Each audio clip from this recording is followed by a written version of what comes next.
मृत्यु के समय सुहागिन स्त्रियों को सजाया क्यों जाता है? दोस्तों, हमारे हिंदू धर्म में अगर किसी स्त्री की मृत्यु उसके पति से पहले हो जाती है तो उस महिला को सौभाग्यशाली माना जाता है, क्योंकि वो सुहागिन होकर मृत्यु को प्राप्त हुई है। इसलिए आपने देखा होगा कि ऐसी स्त्रियों को अंतिम संस्कार से पहले उनका 16 श्रृंगार किया जाता है। इसके बाद ही उसे घाट पर ले जाते हैं। पर क्या इसके पीछे की आपको वजह पता है? दरअसल इसके पीछे की वजह जानने के लिए आपको रामायण काल की एक कथा सुननी होगी। दोस्तों, कथा के अनुसार जब माता सीता को उनके विवाह के लिए तैयार किया जा रहा था, तब उनके मन में यह प्रश्न उठा कि आखिर स्त्री का 16 श्रृंगार क्यों किया जाता है। उन्होंने ये सवाल अपनी माता यानी कि रानी सुनैना से किया। रानी सुनैना ने कहा कि जिस तरह पुरुषों के लिए चंद्रमा की 16 कलाओं का महत्व है, ठीक उसी तरह स्त्रियों के लिए 16 श्रृंगार का महत्व है। ये श्रृंगार ही नारी के गुणों को दर्शाते हैं। सीता जी ने कहा, तो ठीक है माता, फिर आप मुझे एक एक श्रृंगार का मतलब समझाइए। सबसे पहले तो माथे पर लगी इस बिंदी के अर्थ के बारे में बताइए। रानी सुनैना बोली, जिस तरह भगवान सूर्य अपने प्रकाश से संसार में रोशनी फैलाते हैं, ठीक उसी तरह तुम्हें अपनी शरारतों को भूलकर अपने ससुराल में प्रकाश और ऊर्जा फैलानी होगी। ये लाल बिंदी इसी का प्रतीक है।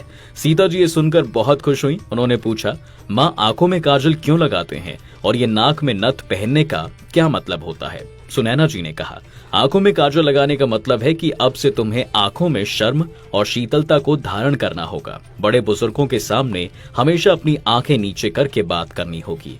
इसके अलावा ये तुम्हें बुरी नजर से भी बचाएगा। और रही बात नाक में नथ की, तो इसका अर्थ है कि अब तुम्हें अपने मन में लगाम लगानी होगी, क्योंकि नारी का मन कितना चंचल होता है ये बात किसी से छुपी नहीं है। इसलिए नथ तुम्हें हमेशा याद दिलाएगा कि मन के बहकावे में आकर तुम्हें भटकना नहीं है। इसके बाद सीता जी ने कहा, माँ, माथे पर लगे टीके का अर्थ क्या होता है, और साथ ही ये भी बताइए कि कानों में कर्णफूल किस बात का प्रतीक है। रानी माँ ने कहा, बेटी, ये टीका तुम्हारे ससुराल के यश और प्रतिष्ठा का प्रतीक होगा।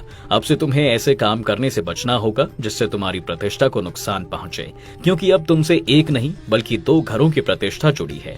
इसके साथ ही कानों में कर्णफूल तुम्हें हमेशा दूसरों की तारीफ सुनने के लिए उत्साहित करेंगे, और ये तुम्हें याद दिलाएंगे कि तुम्हें उन बातों को अनसुना कर देना है जो तुम्हारे और तुम्हारे परिवार के लिए खराब हो। फिर देवी सीता ने कहा, माँ, हाथों की उंगली में अंगूठी और पैरों की उंगली में बिछियां क्यों पहनते हैं? सुनैनी रानी ने कहा कि हाथ की उंगली में पहनी अंगूठी इस बात का प्रतीक है कि अब से तुम्हें अपने पति के प्रति पूरी निष्ठा रखनी होगी।